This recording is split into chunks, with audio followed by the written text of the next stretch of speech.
तम आसीत् तमसा गूढमग्रे प्रकृतं सलिलं सर्वमा इदं तुच्छयेनाभवतीतं यदासीत् तपसस्तन्महिम्नां जायतैकम्। अब इसका सरल पाठ पढ़ता हूँ। तम आसीत् तमसा गूढम् अग्रे अप्रकेतं सलिलं सर्वम् इदं तुच्छयेन आभु अपिहितं यत् आसीत् तपसः ततमहिना अजायत एकम्। यहाँ पर पहला शब्द आया है तमः। तमः का अर्थ होता है एक तो अंधकार, और जो बात होती है सत्र स्तंभ की तो वो भी इसमें शामिल हो जाता है। तो कुल मिलाकर के बात तो अंधकार पर ही आकर के रुक जाती है। उस स्तंभ का अर्थ होता है कि जो लोग ज्ञान से दूर है, परिश्रम पुरुषार्थ से दूर है, वे सारे के सारे जो है तमोगुणी कहलाते हैं, जिसमें आलस्य भरा रहता है, वो स्थितियां होती। आसीत धातु है तो आसीत हो गया था, तमसा, फिर यहाँ पर आ गया अंधकार से, गूढ़हम, गूढ़ धातु गु मतलब आच्छादन के आशय में आती है, आच्छादन करना, ढकना, तो गूढ़हम आच्छादन किया, आच्छादित हुआ।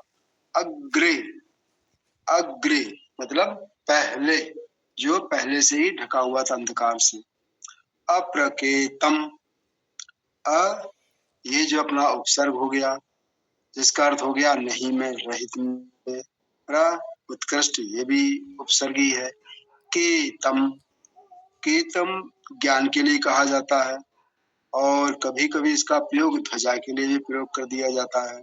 तो अप्रकेतम अर्थात जो प्रकृष्ट ज्ञान से रहित था।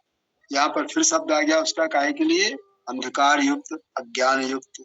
सलिलम, सलिलम ये प्रवाहशील के लिए होता है, गतिशीलता के लिए आता है।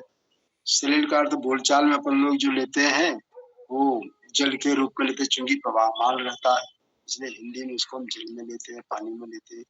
सर्वम मतलब सभी, समस्त। आ उपसर्ग, भली बाती, अच्छी तरह से। इदम यह, ये भी उपसर्ग है। तुच्छ ये न, तुच्छ ये न, तो तुच्छ मतलब छोटा, अल्प, तो उसके द्वारा, तुच्छ ये न अल्प के द्वारा, छोटे के द्वारा, तुच्छ के द्वारा गति, बल, निवास, प्रकाश आदि चीजें भी इसमें शामिल होती है। आभु, आभु, आ भली प्रकार से, और भू धातु फिर वही आ गई होने के लिए, हो, तो आभु हो गया। अपिहितम, अपिहितम, रहित के लिए उपसर्ग आता है, रहित, और पिहितम जो उसको पिया न जा सके, जिसमें कोई हलचल ना हो सके, तो उसको क्या कहेंगे हम? अपिहितम को रुका हुआ, अवरुद्ध, ढका हुआ। यत सर्वनाम जो, आसीत फिर वही आया था, तपसः,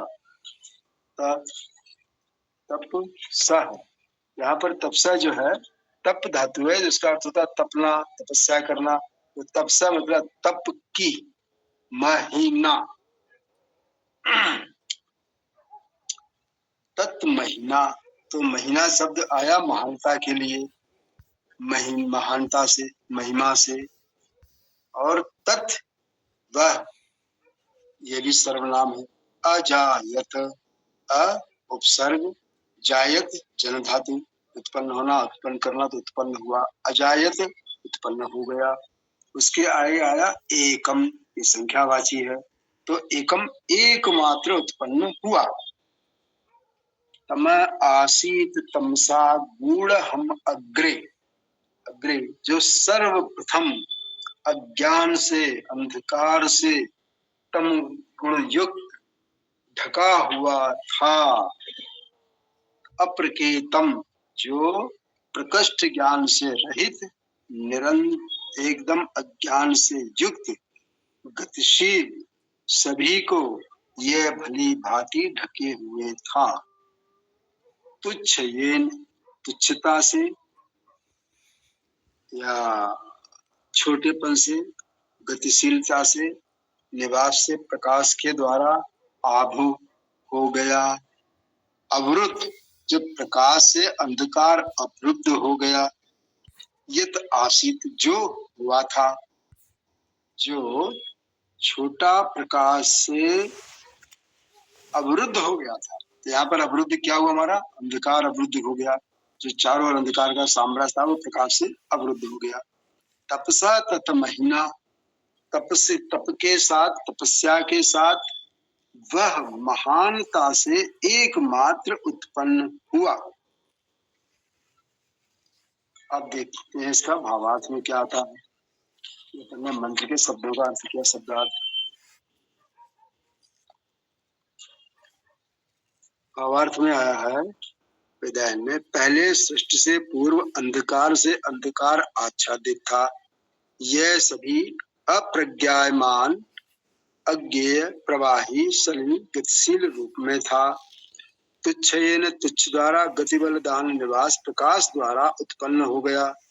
जो अपिहित, अवरुद्ध, आच्छादित, ढका हुआ था, वह एक तपस, तप, ताप की महिमा से उत्पन्न हो गया। अब देखते हैं व्याकरणाचार्य जी इस पर क्या लिखते हैं।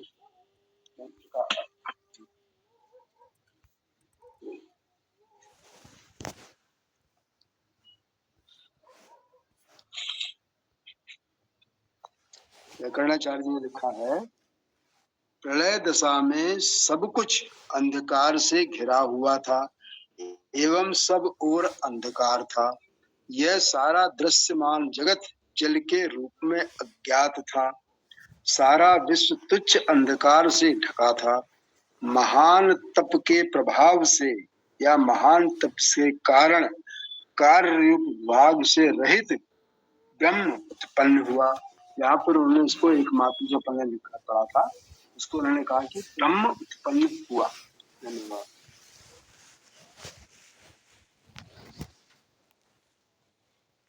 ओम। अभी किसी साथी ने कुछ लिखा था तो बोल दिया करें, क्योंकि पढ़ना तो हमारे लिए संभव नहीं है। और अब देखिए, उन्होंने कह दिया ब्रह्म उत्पन्न हुआ, अर्थात ये जो ब्रह्म परमात्मा है वो भी अनादि अजन्मा नहीं है, वो भी उत्पन्न हो रहा है। अब यदि वो उत्पन्न हो रहा है तो कभी नष्ट भी होगा। इसका जन्म हुआ है, उसकी मृत्यु भी होगी। अब वो कह रहे हैं ब्रह्म भी उत्पन्न हो रहा है। अब ये कितना हास्यास्पद है, अगर वो ब्रह्म परमेश्वर भी उत्पन्न होगा तो फिर अध्यात्म में बचेगा क्या? उसके पहले और था क्या? तो निश्चित रूप से ये अर्थ तो स्वीकार्य नहीं है, ये तो पूरी तरह से अमान्य है। हाँ, जैसे वो पहला मंत्र था इस सूक्त का, न सत था न असत था, वो भी बहुत प्रसिद्ध है। जैसे कहा कि, और उसमें भी आया, धारावाहिक आदि में भी दिखाया गया। उसी तरह ये वाला मंत्र भी बहुत चर्चित है। जब सृष्टि नहीं थी तो उस अवस्था की ये परिकल्पना की गई है। जब सूर्य था ही नहीं तो प्रकाश भी नहीं होगा, स्वाभाविक है। जब कहीं कोई सूर्य आदि प्रकाश का स्रोत था ही नहीं, तब क्या स्थिति होगी, कितना गहन अंधकार होगा।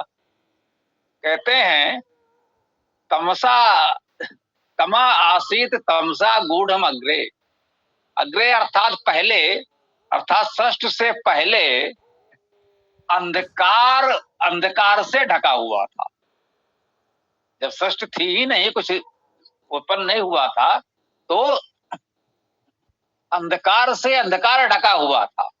अंधकार को अंधकार ढके हुए था। वो गहन अंधकार कि अंधकार ही अंधकार को ढके हुए था और कुछ था ही नहीं।